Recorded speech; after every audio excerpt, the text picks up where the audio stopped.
Hi, my name is Eric.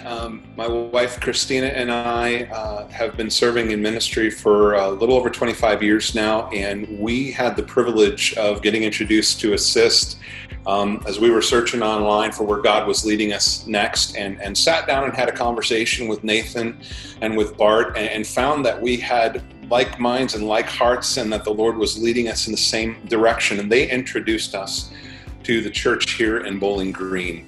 Bowling Green Church here has existed for a long time, and God has done incredible things through this church. And they were at a season where they were asking what was next. And in God's providence, what he did was he introduced Bowling Green Grace Church to Assist, and they had a conversation about what next steps might look like. And the beauty for me stepping into this church was that Nathan and Bart had this conversation with the church, had laid out what the options were, and this church,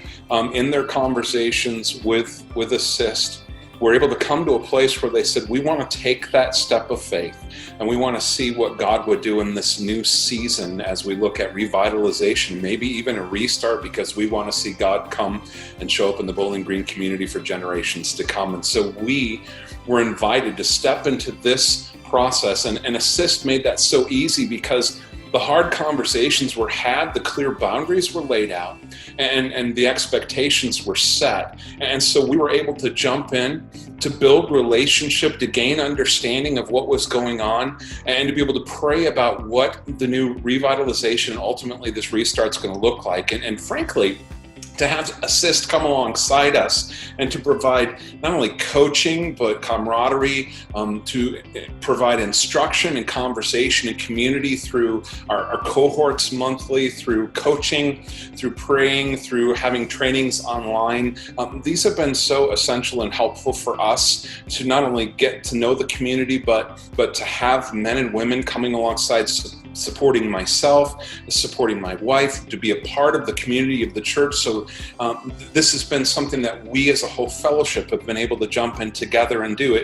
It's already a difficult season to face a transition, to say, God, what's next? And to have to lay it on the table and say that one of the options could be that the doors are closing, and another option is almost as scary to say we might need to change and do something brand new. And Assist has made that much easier, and has facilitated with wisdom and understanding for us to transition, not only as a family to come in and lead, but for our congregation to do that as well, because we have relationship and we have history, and we've seen God's fingerprints in what he's done in the past. And we're excited because I'm convinced that we're going to see God's fingerprints for generations to come in the future. And I'm thankful that God has led us to Assist, and through Assist is leading this church to have a brand new start where we can serve Jesus and see him glorified in and through our lives for generations to come.